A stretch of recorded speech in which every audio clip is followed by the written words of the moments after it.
लोगोफोरनो दांथारदोंमोन दासिमबो बुंनाया ओमफ्राय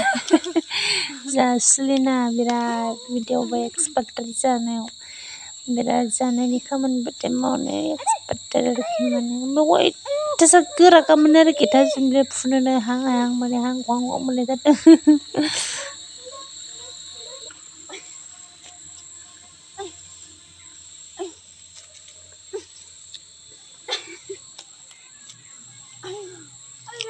बोलोआ जोबथ'बाय र' आयौ आयौ बोलो जोबथ'बाय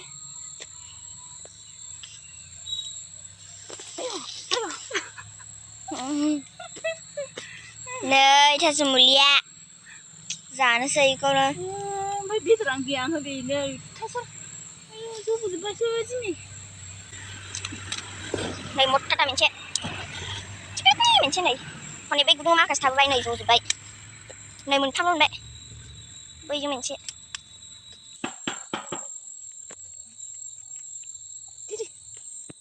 नै बम्बाइसो जाबायनो बम्बाइ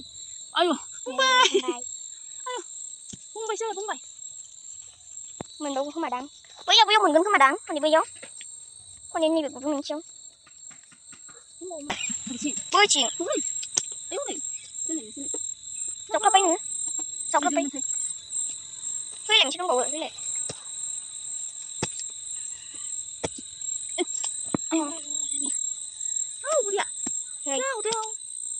एसेखौ दोनैबाय बैयाव हानो नै बुरजा थायो मोनसेयावनो नै मानसिया खरलै लावदों बम्बाइ थासुमलि जावनानै खिलाय थासुमलि रुजानोसै दे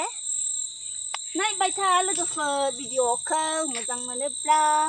जानोबा फैनो जानोसै जोंहा फैबा नै बेखौ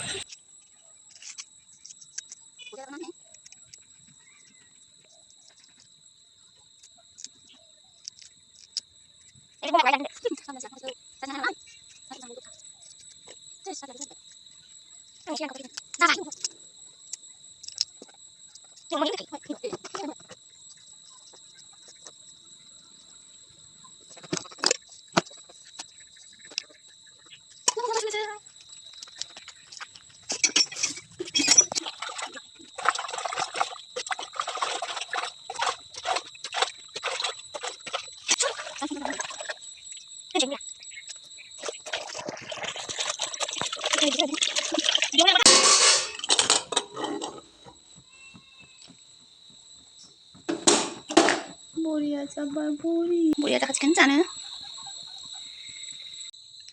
मोनबायनाय लोगोफोर दाना जानायनि आराम्भ खालामसै माने एखमबा जानो मानो लुबैयो आरोखि ना ओमफ्राय नोंथांमोनासो मोजां मोनगोन ना मोना खिन्थु आं एसे मोजां मोनो आरोखि थासुमलिखौ जानो बरिया जाखादों माने जागोन आं बबेनि दोनसै ना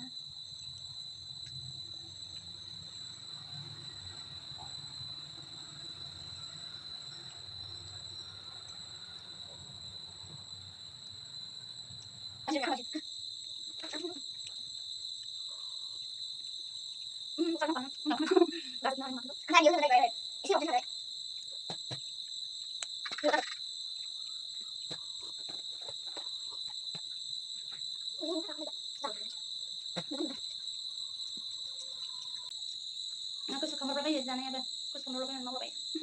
जासुरि नालाय जानायनि खामानिखौ मावनो एक्सपार्ट आरो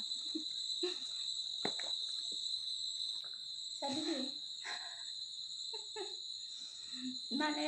लोमजानानै माने गुजुनानै माने मोनजायाखैमोन आरो बे दाख्लैनिफ्रायनो बासिनांदोंमोन आरोखि ओमफ्राय साहाबो होजायाखैमोन ओमफ्राय दिनै साहा लोंबाय खिन्थु दा बिफाया रायगोन ना मागोन मिथिला आरो साहा लोंखोमाबाय लोंखोमानानै दा गुजुदो ओमफ्राय दा बुरजा खाबाय आरोखि नोङो गाइखेर लोंनो मोजां मोनो नालाय लोगोफोरनि गाइखेरा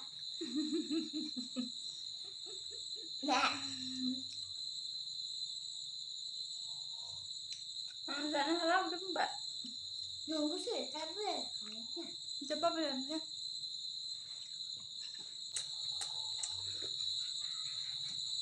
बाय बाय लोगोफोर जाखांबाय उदै बुंबाय ओमफ्राय माखासे थाबावबाय आरोखि थाराखै बियो